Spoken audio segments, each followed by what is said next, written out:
Hi കൂട്ടുകാരെ, പുതിയൊരു വീഡിയോയിലേക്ക് എല്ലാവർക്കും സ്വാഗതം. അങ്ങനെ പാറു വേദന കൊണ്ട് പുളയുകയാണ് കേട്ടോ. പാറുവിന് വേദന സഹിക്കാൻ കഴിയുന്നില്ല, വളരെ നെഞ്ചുവേദന എടുക്കുകയാണ്. പാറു ഇങ്ങനെ റോട്ടിൽ കിടന്ന് പിടയുമ്പോൾ ഇവിടെ നിർമ്മലയ്ക്ക് പേടി വരികയാണ് കേട്ടോ. നിർമ്മലയാണെങ്കിലോ ഇങ്ങനെ കൈകൊണ്ട് കാണിക്കുന്നുണ്ട്, നിർത്ത് എന്ന് പറഞ്ഞിട്ട് ഇങ്ങനെ കൈകൊണ്ട് കാണിക്കുന്നുണ്ട് ഓരോ ഓട്ടോക്കാരും നിർത്തുന്നില്ല കേട്ടോ. അങ്ങനെ ഈ സമയം നിധിയെയും ഗൗതമിനെയാണ് കാണിക്കുന്നത്. അവരാണെങ്കിലോ എന്തെങ്കിലും ഒരു ജോലി ഒപ്പിക്കണം, ആരുടെയെങ്കിലും ഒന്ന് പണം ചോദിക്കണമെന്ന് കരുതി ഗൗതം തൻ്റെ ഒരു ഫ്രണ്ട്സിന് വിളിക്കുന്നുണ്ട് കേട്ടോ.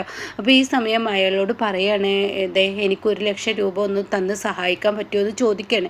അപ്പോൾ അയാൾ പറയാണ്, അതെ 1,00,000 രൂപ ഒന്ന് സഹായിക്കാൻ എന്തിനാ ഗൗതം, എന്നെ കളിയാക്കാൻ വിളിച്ചതാണോ, ഇത്രയും വലിയൊരു കമ്പനിയുടെ ഒരു ഇതായിട്ടും എന്ന് പറയുമ്പോഴാണ് കേട്ടോ അയാളുടെ ഭാര്യ ഇങ്ങനെ പേപ്പറിൽ വന്ന ഈ ന്യൂസ് ഇങ്ങനെ പെട്ടെന്ന് കാണിച്ചു കൊടുക്കുന്നത് കേട്ടോ.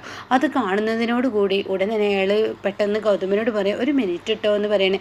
അങ്ങനെ ആ ഫോണ് പെട്ടെന്ന് അവിടെ മ്യൂട്ട് ചെയ്ത് വെച്ചിട്ട് ചോദിക്കുകയും ഭാര്യയോട് പറയണേ, എന്താ പ്രശ്നം, ഇത് വായിച്ച് നോക്കുകയെന്ന് പറയണേ. അങ്ങനെ ഇത് വായിക്കുമ്പോൾ പിന്നീട് ഗൗതമിനോട് പറയണം, അതെ ഞാൻ എൻ്റെ ബാങ്ക് ബാലൻസ് ഒന്ന് ചെക്ക് ചെയ്തതാണ്, അപ്പോൾ അതിൽ എനിക്ക് 1 രൂപ പോലും ഇല്ല എന്ന് പറയട്ടോ. ഇത് കേൾക്കുന്ന ഗൗതം പറയണേ, എന്താണോ താൻ എന്നെ കളിയാക്കിയതാണോ, തൻ്റെ 1,00,000 രൂപ പോലും ഇല്ലെന്ന്, താൻ ഇത്രയും വലിയൊരു കമ്പനിയുടെ ഒരു വലിയൊരു മുതലാളിയായിട്ടും തൻ്റെ 1,00,000 രൂപ ഇല്ലെന്ന് പറഞ്ഞാൽ ഈ ഗൗതം വിശ്വസിക്കണം. ഗൗതം എൻ്റെ ബിസിനസ് കാണാതെ കിടക്കുന്നവനാണ്. അത് പിന്നെ ഗൗതം ഞാനത് പറയേണ്ടതില്ലല്ലോ. ഓരോ ബിസിനസ് ആവശ്യങ്ങൾക്കായിട്ട് ഓരോ കാര്യങ്ങൾക്ക് ഇറക്കുമ്പോൾ ചില സമയത്ത് ബിഗ് സീറോ ബാങ്ക് ബാലൻസ് വരാറുണ്ടല്ലോ എന്നൊക്കെ പറയുമ്പോൾ, വേണ്ട എനിക്ക് തരാൻ ഇഷ്ടപ്പെടുന്നില്ലെന്ന് എനിക്ക് മനസ്സിലായി. അപ്പോഴാണ് കേട്ടോ നിധി ഈ ന്യൂസ് ഗൗതമിനെ കാണിച്ചു കൊടുക്കുന്നത്. ഗൗതം ഇത് നോക്കിയെന്ന് പറയണേ. ഇത് കാണുന്ന ഗൗതം, ഈശ്വര ഇതെന്താ, ഇത് ആര് കൊടുത്ത ന്യൂസാണ്. അത് കേട്ടോടെ തന്നെ നിധി പറയണേ, അത് CKC തന്നെ ആയിരിക്കും. കാരണം CKCക്ക് ആ ഒരു കമ്പനി തകർക്കുക എന്നുള്ളത് അയാളുടെ ലക്ഷ്യമല്ലേ. അപ്പോൾ ഗൗതം പറയണത് ശരിയാണ്, അയാളുടെ ലക്ഷ്യമല്ലേ, എന്തായാലും ഞാൻ അവനെ വെറുതെ വിടില്ല. അപ്പം നിധി പറയണേ, ഒന്ന് വിട്ടേക്ക്, അവൻ അവൻ്റെ വഴിക്ക് പോയിക്കോട്ടെ, ഇനി നമുക്ക് ആ ഭാഗത്തോട്ട് തിരിഞ്ഞു നോക്കണ്ട. പ്രണവ് CKC അവരൊക്കെ അവരുടെ വഴിക്ക് വിട്ടേക്ക് എന്ന് പറയാൻ കേട്ടോ. പിന്നീടാണെങ്കിലോ പാറു പൊട്ടിക്കരഞ്ഞുകൊണ്ടിരിക്കുകയാണ്. എങ്ങനെയെങ്കിലും പാറു ഇങ്ങനെ പൊട്ടിക്കരയാണ് കേട്ടോ. പാറുവിന് വേദന സഹിക്കുന്നില്ല. അപ്പോൾ നിർമ്മലക്ക് പേടിയാണ്. അപ്പോൾ ഒരു ഓട്ടോ കിട്ടുന്നു കേട്ടോ. അങ്ങനെ ആ ഓട്ടോയിലോട്ട് പിടിച്ച് കയറ്റുകയാണ്. എന്നിട്ട് ടെൻഷനാവണ്ട എന്നിങ്ങനെ പറയുന്നുണ്ട് കേട്ടോ. ആ സമയം ഫോൺ വിളിക്കാനോ എന്തെങ്കിലും ഒന്ന് ചെയ്യാനോ ഒന്നും പറ്റാത്തൊരു മാനസികാവസ്ഥ ഇവിടെ നിർമ്മലക്കാവാണ് കേട്ടോ. അങ്ങനെ പെട്ടെന്ന് സിറ്റി ഹോസ്പിറ്റലിലോട്ട് കൊണ്ടുപോയെന്ന് പറയട്ടെ, ഹോസ്പിറ്റലിലോട്ട് കൊണ്ടുപോകുന്നുണ്ട് കേട്ടോ. അവർ എങ്ങനെ കാണിക്കുന്നുണ്ട്. അതേസമയം ഇപ്പുറത്ത് നിധിയും ഗൗതമും ആണെങ്കിലും ഒരു ഓട്ടോയിൽ കയറുന്നുണ്ട്. ഇനി നമുക്ക് അങ്ങനെ വഴുകിക്കണ്ട, എന്തെങ്കിലും ഒരു വഴി ഉണ്ടാക്കാം, ഗൗതം ഇപ്പോൾ തൽക്കാലം വീട്ടിലോട്ട് പോവാം എന്ന് പറയാൻ കേട്ടോ. അപ്പോൾ ഉടൻ തന്നെ ശരി നമുക്ക് പോവാം എന്ന് പറയണേ.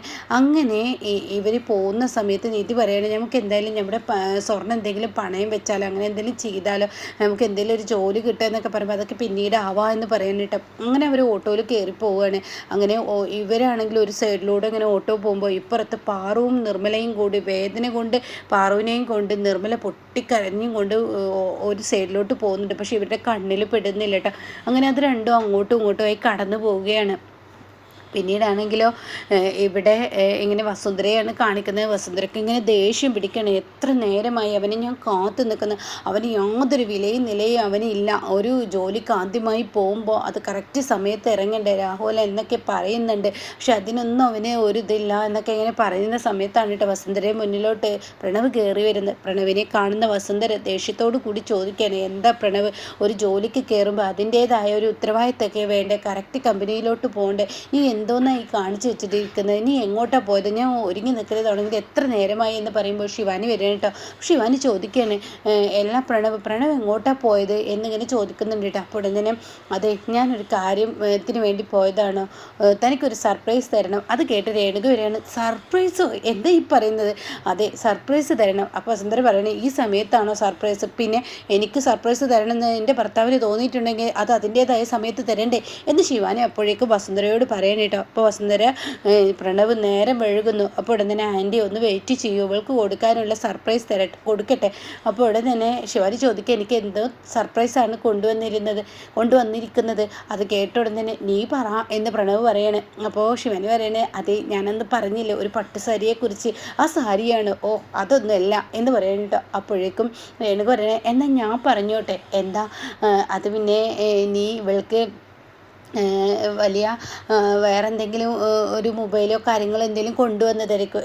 അതൊന്നുമല്ല എൻ്റെ ആൻറ്റി എന്ന് പറയും കേട്ടോ. അപ്പോൾ ഈ സമയം വസുന്ധര പറയണേ, എന്തിനാ പ്രണവ് ഇങ്ങനെ നേരം വൈകിക്കുന്നത്? അപ്പോൾ ഉടൻ തന്നെ, വേണ്ട, ഞാൻ നിന്നെക്കൊണ്ട് പറയിപ്പിക്കാൻ ഒരുങ്ങുന്നില്ല, എന്നാ ഇത് പിടിച്ചോ, നീ തന്നെ ഈ സർപ്രൈസ് പൊട്ടിച്ചു നോക്കുക, അതല്ലേ അതിൻ്റേതായ സർപ്രൈസ് എന്ന് പറഞ്ഞിട്ട് അങ്ങ് കൊടുക്കുകയാണ് കേട്ടോ. അങ്ങനെ ഈ സമയം ശിവാനിയാണെങ്കിൽ വളരെ സന്തോഷവതിയാണ്, രേണുകയ്ക്ക് പറയാനില്ല. അങ്ങനെ ശിവാനി ആ ഒരു സർപ്രൈസ് എന്തെന്നറിയാൻ അത് പൊട്ടിച്ചു നോക്കുമ്പോൾ, ഈശ്വര, തനിക്ക് പറയാൻ വാക്കുകളില്ല. താൻ അന്ന് മൊബൈലിൽ കണ്ട ഇത്രയും വലിയൊരു ഡയമണ്ട് നെക്ലേസ്, എന്നാൽ കണ്ണിൽ എന്താണ് സംഭവിച്ചതെന്നറിയാതെ ആകെ വസുന്ധര ഇങ്ങനെ ദോഷത്തോടു കൂടി നിൽക്കുകയാണ്. രേണുകയാണെങ്കിൽ, ഈശ്വര, എൻ്റെ മോനെ, നീ എന്താ എൻ്റെ മോൾക്ക് കൊണ്ടുവന്നിരിക്കുന്ന ഡയമണ്ട് നെക്ലേസോ? അതെ ആൻറ്റി, ഇവളിത് ആഗ്രഹിച്ചു. അപ്പോഴേക്കും ശിവാനി പറയാണ്, എൻ്റെ പ്രണവ്, നീ എൻ്റെ ആഗ്രഹങ്ങളെല്ലാം മനസ്സിൽ വെച്ച് ഇന്ന് എനിക്ക് കൊണ്ടുവന്നതിൽ ഒരിക്കലും നന്ദി പറഞ്ഞാൽ മതിയാവില്ല. അപ്പോഴേക്കും പ്രണവ് പറയണേ, ഞാനല്ലേ നിന്നോട് നന്ദി പറയുന്നത്, കാരണം ഞാനൊന്നുമില്ലാതെ നടുത്തെരുവിലോട്ട് പോയപ്പോൾ എൻ്റെ കൂടെ നിന്ന ഭാര്യയല്ലേ നീ, എനിക്കെല്ലാം സമ്പാദിച്ചു തന്ന ഭാര്യയല്ലേ? അത് കേൾക്കുന്ന വസുന്ധരയ്ക്ക് അങ്ങ് ദേഷ്യം പിടിക്കാൻ കേട്ടോ. നീ എന്തോന്നാടാ ഈ പറയുന്നത്? നീ എന്താടാ ഇങ്ങനെ കിടന്ന് ചിലക്കുന്നത്? എടാ, നിനക്ക് ഞാനല്ലേ തന്നത്? അത് കേൾക്കുന്ന രേണുകയ്ക്ക് അങ്ങ് ദേഷ്യം പിടിക്കണം. എങ്ങനെ വസു നീ തരുന്ന? വസുന്ധര എന്തൊക്കെയാണ് ഈ പറയുന്നത്? അത് കേട്ടോടനെ വസുന്ധര പറയണേ, പിന്നെ ഞാനല്ലേ ആ ഒരു ഗൗതം ഒപ്പിടാൻ പോകുന്നിടത്ത് അയാളെ കണ്ട് ഞാൻ ആ പേപ്പർ അതിനുള്ളിൽ വെച്ചതും ഒപ്പിടിയിപ്പിച്ചതും ഞാനും ജ്യോതിർമയും കൂടി ചെയ്തിട്ടല്ല, അല്ലാതെ നിൽക്കുന്നത് ശിവാനിയാണോ? അത് കേൾക്കുന്നത് ശിവാനി പറയണേ, ഏതിനും എല്ലാത്തിനും കൂട്ടായി നിന്നത് ഞാനാണ്. അപ്പോഴേക്കും പ്രണവ് പറയണേ, ഇവളത് ആഗ്രഹിച്ചു, ഇവൾക്ക് കൊടുക്കണമെന്ന് തോന്നി. ഞാൻ നടുത്തെരുവിൽ നിൽക്കുമ്പോഴും ഇവൾ സുഖസൗകര്യങ്ങളെല്ലാം ഇല്ലാതെ എൻ്റെ കൂടെ നിന്നില്ല ആൻറ്റി, അതുകൊണ്ടാണ് ഇവൾക്ക് ഞാൻ കൊടുത്തതെന്ന് പറയട്ടോ. അപ്പോഴേക്കും രേണുക പറയണേ, അത് അവളുടെ അമ്മയായ എനിക്കൊരു മോതിരെങ്കിലും നിനക്ക് എടുക്കായിരുന്നു. ഓ, എല്ലാത്തിൻ്റെ ഇത് കൊള്ളാം. അപ്പോഴേക്കും വസുന്ധര പറയണ, മോനെ, നീ ഒന്ന് വേഗം വായു പ്രണവ്, നമുക്ക് കമ്പനിക്ക് പേരൊക്കെ ഇടാനല്ലേ, എൻ്റെ പേര് കൊടുക്കണ്ടേ കമ്പനിക്ക്? അത് കേൾക്കുന്ന ശിവാനി, എന്താ ആൻറ്റി വീണോട് കുഴിക്കാൻ നോക്കേണ്ട കേട്ടോ, അത് നല്ല സ്വഭാവമല്ല ആൻറ്റിയുടെ ഇത്. എന്നാൽ എൻ്റെ പ്രണവ് ഇന്നലെ പറഞ്ഞതല്ലേ ആൻറ്റിയോട് എൻ്റെ പേരാണ് കമ്പനിക്ക് ഇടുന്നതെന്ന്. അത് കേൾക്കുന്ന വസുന്ധര, ഇല്ലല്ല, നിൻ്റെ പേരിടാനൊന്നും സമ്മതിക്കില്ല, കാരണം നിൻ്റെ പേരിട്ട അവിടെ ബോംബിടാനും നിധി മടിക്കില്ല. നിധിയുടെ സ്വഭാവം അങ്ങനെയാണ്, നിന്നെ അവൾക്ക് കാണുന്നത് തന്നെ ഇഷ്ടമല്ല. എൻ്റെ പേരാണെങ്കിൽ അവൾക്ക് കുഴപ്പമില്ല. ഇന്നലെ തന്നെ അവൾ പറഞ്ഞത് കേട്ടില്ലേ, ഈശ്വരമംഗലത്തെ ഏക അവകാശി ഞാനും പ്രണവും മാത്രമേ ഉള്ളൂ, പിന്നെ നീ ഇല്ലാത്ത നിന്നെ എങ്ങനെ ഈ കമ്പനിയുടെ പേര് നിനക്കിടാൻ കഴിയും?